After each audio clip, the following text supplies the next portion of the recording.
Welcome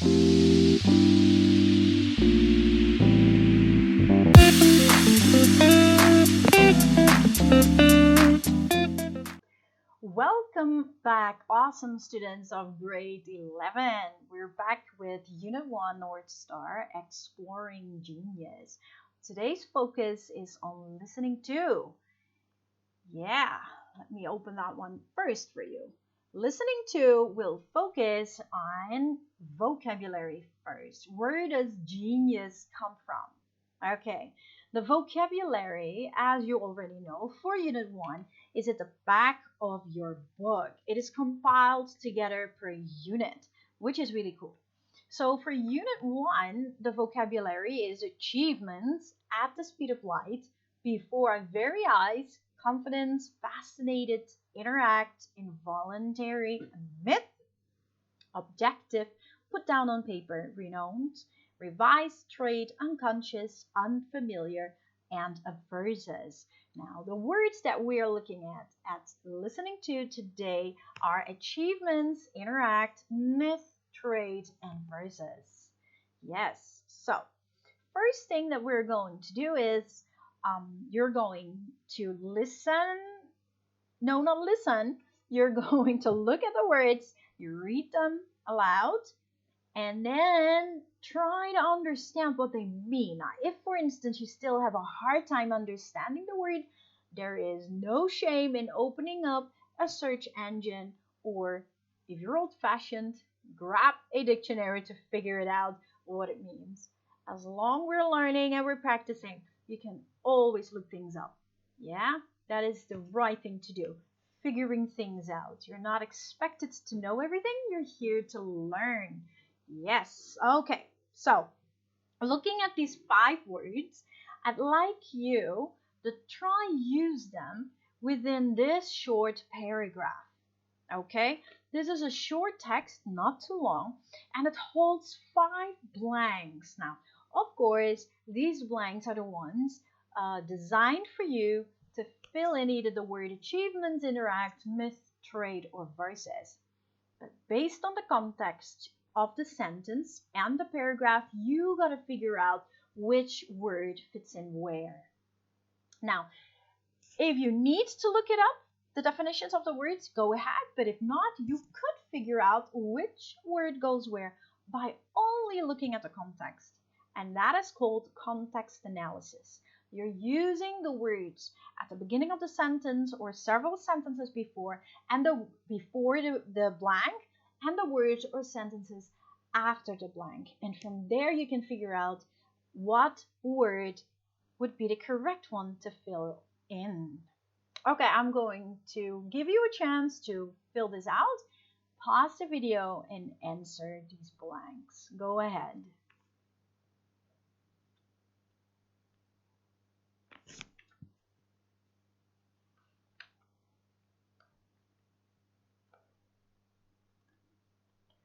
Okay, awesome job. Now, as you know, in our next Zoom meeting, we will discuss this. All right, we continue with comprehension. Comprehension means you're going to listen to an audio and you've got to try to figure out what it means. Now, in this case, you're going to listen to a writer named David Shank. He talks about a book that he wrote, which is called The Genius in All of Us. New insights into genetics, talent, and IQ. And then you're going to answer the questions. Okay, but before we do that, if you remember listening one's video, then you remember that I talked about annotating.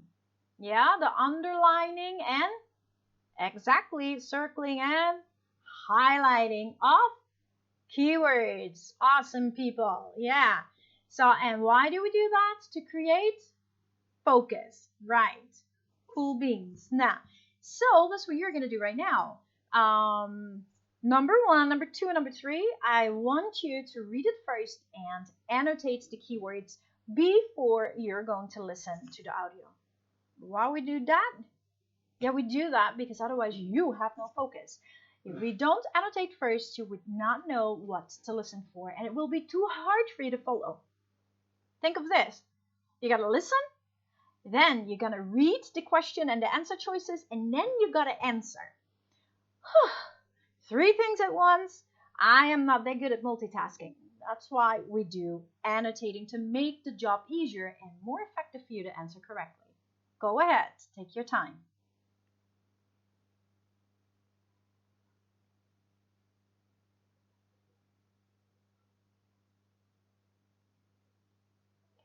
Okay, you did that one fast.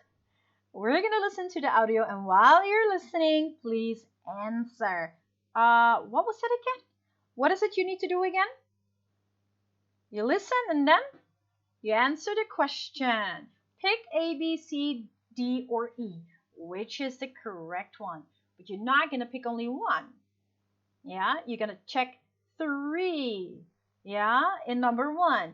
As you can see that these questions have different instructions. For instance, in number 1, Shang says that genius is an amorphous term, meaning that it is difficult to define. Instead, he mentions various things that people do to achieve success.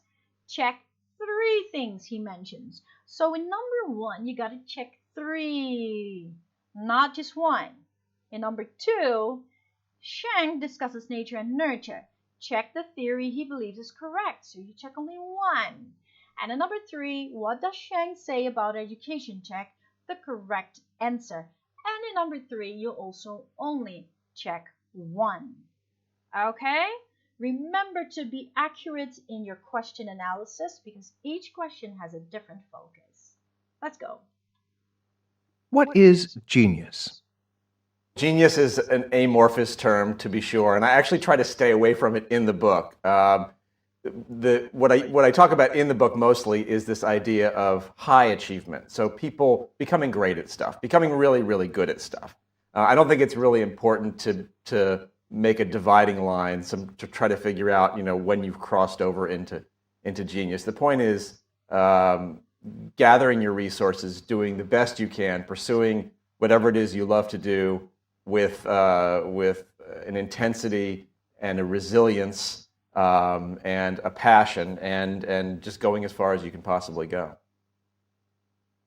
What's the new thinking about the relationship between nature and nurture? That is, between the genes we're born with and what we learn from the environment. We've been living with this myth for about 100, 150 years, going back to the time of Darwin, although I'm not blaming Darwin for this. So the idea is that we think that it's nature versus nurture, that there's genes that have all this information that kind of want to push us in a certain direction, and then there's the environment, which is nurture, which is obviously different and kind of an opposing force, and it's kind of either or, and there's all these studies that are constantly trying to figure out, well, how much is nature, and then add on to the nurture, is it 60% nature and 40% nurture, depending on what trait you're talking about. Well, it turns out that genes don't work that way. Genes don't get you part of the way there, to the point you're born or the point shortly after that or before that. Genes are always interacting with the environment. So the new way to think about this is that it's not nature plus nurture or nature versus nurture. If anything, it's nature interacting with nurture, if you have to use those words. So one of the phrases that scientists are using now is G times E, that is genetics times environment, as opposed to G plus E.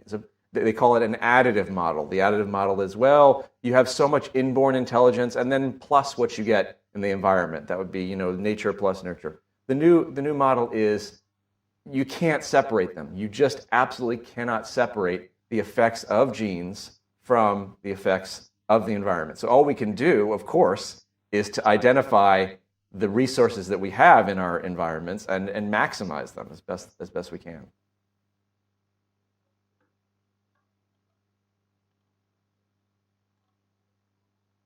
Okay, so that leaves you to answer number 1 until number 3. Good job. Brings us to the listening skill. Our focus is on listening for emphasis. Now, what are emphasis? Emphasis means when you are pointing something out, when you're When you emphasize something, you're putting pressure on something. You are uh, dominant on a particular word.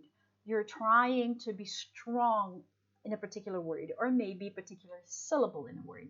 Why would you do that? Now, speakers use emphasis on important ideas. They mostly do that because they want the listener to know that it is important. Maybe it is something that is really important to the talk, or maybe they want to make sure that people don't forget it or remember it, or maybe it's a point in their talk that will come back several times, and therefore they really want to make sure that people get it. Now, most of the times, emphasis by speakers are used by either slowing down in their speech. Sometimes they speak more loudly and clearly, and sometimes they have pauses, and sometimes they just are stronger in the pronunciation or even in volume at particular parts of the word or words. Yeah, emphasis are different for speaking and for writing. In writing, we have them too, but for speaking, this is what most speakers do. So, what we're gonna look at right now here is the example. So, read and listen again to the example. Pay attention to the bold words. Here you have the example, and while you're looking at it, let's listen. The idea is that we think that it's nature versus nurture. That there's genes that have all this information that kind of want to push us in a certain direction, and then there's the environment, which is nurture, which is obviously different and kind of an opposing force. Yeah, in this case, you can hear that the speaker emphasizes nature versus nurture and genes. And then he emphasizes environment, and which is nurture. So you can hear that in him being more obvious or more clear in how he pronounces these words. He speaks a bit louder and more slowly, yeah, when he's discussing nature and nurture, genes and environment. This helps you as a listener to notice those ideas. It is easier for you to pick them up and to follow. So yeah, emphasis in speaking are very important. And my emphasis just now was very, very important. All right. Okay, so you're going to listen to the excerpts one by one. And each comment by Schenk is divided into two parts. Now, I want you to check the part of the sentence, which is then either A or B, that emphasizes by speaking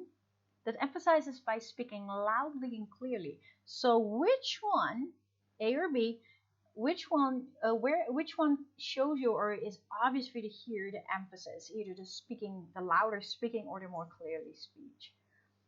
You're going to listen to both. Start with one. Is it 60% nature and 40% nurture, depending on what trait you're talking about? Oh, that was super fast. So that was one sentence. It is 60% nature, 40% nurture, depending on what trait you're talking about. Which one was emphasized, A or B? If you need to listen to it again, you can play the audio again. We continue with excerpt 2. The additive model is, well, you have so much inborn intelligence and then plus what you get in the environment. That would be, nature plus nurture. Okay, which one shows a more clear emphasis, A or B? Make your choice. Focusing on whether the speaker speaks louder and more clearly. Okay, great. We're gonna go to the last part of this video, which is connecting the listenings. Okay, so we had listening 1, which had an audio. Yeah, the music in my head. And we had listening 2, the audio from listening 2, which was where does genius come from?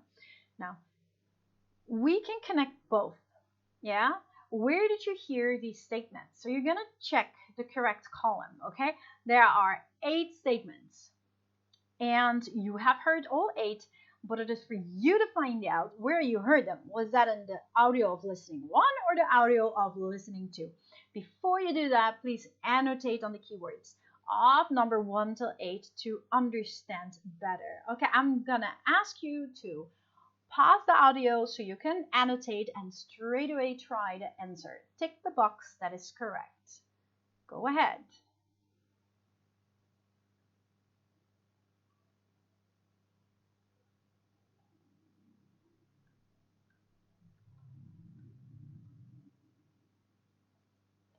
Awesome. Number 2, circle the statement that sums up the attitude of these people from listening 1 and 2. So remember we had the listening about Jay Greenberg's mother. Who was Jane Greenberg again? This awesome kid that is a prodigy, amazing with music. Started very young, and we have David Shank talking about uh, the natural talents, nature versus nurture, what we listened to just now. Now, if you look at number 1, which is listening 1, A, B, or C, which statement sums up the attitude, in this case, of Jay Greenberg's mother, and in 2, the attitude of David Shank. Take your pick. And remember, annotate while you're reading it and then choose the correct answer. Take your time.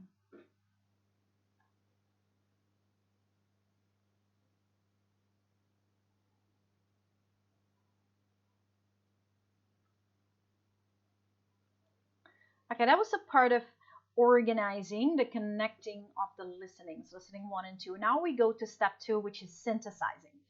What is synthesizing? I believe that you all know the musical instrument synthesizer. A synthesizer is called a synthesizer because it has no rhythms. The only thing it has are sounds. And the cool thing of the synthesizer is that you can use bass sounds and other sounds and can combine them all together to create a very unique sound. That is synthesizing exactly. So basically, when you use the technique of synthesizing in language, what you're doing is you're using several sources or several factors and combining them together to create something new. Exactly. You can do that also in your writing, right? When you do research and you're getting all these sources from different people, yeah, and you combine that together to create your own essay, that will be synthesizing. Yeah. Now, in speaking, we do that too when we use research and sources. But another way to think of it in synthesizing, in speaking for synthesizing or in an audio when you listen, is that in this case we're trying to combine both listening sections together and understand how they are connected. So by listening to people speak these audios, we can connect them and see the connection between both. Is that important? Yes, it is. Of course, everything is important in a lesson. It is important. Why, Miss Sylvie? Why? Because it helps you to critically analyze context. You're just, you're looking for the things that are not stated, the implied meaning of things. You're digging a little bit deeper to grasp more about the material. Critically analyzing context, exactly. Good job. So, when we're looking here at step 2, we say Jay's mother and David Shank. Now, what I'd like you to do is here you see Jane Greenberg has a younger brother, Michael, who is not a prodigy or a musician. Now, it actually asks you to do a role play, which is so cool and which would be like real fun to do. Pity we can't do that. Soon, very soon we will. But what I would want you to do is answer this. Where did Jay's talent come from? What do you think? And why is Michael not a musical prodigy? I mean, like, if out of siblings one is a prodigy, doesn't mean that all siblings are, right? That is very unique. So try to come up with an answer or an opinion that you have for these 2 questions. So where did Jay's talent come from? Where do you think it came from? And 2, why is Michael not a musical prodigy? What do you think? Michael, which is the brother of Jay. Why do you think he's not a prodigy? Now, that has something to do with listening 1 and 2 that we have listened to. Yeah, the example here, Jay's mother, I think Jay was born with his talents. He started composing when he was 2, and nobody taught him anything. And something we heard about David Schenk was, but his father is a linguist. It is possible that. So you could keep that in mind when you come up with your idea. Okay, you can pause your video for that and try to answer.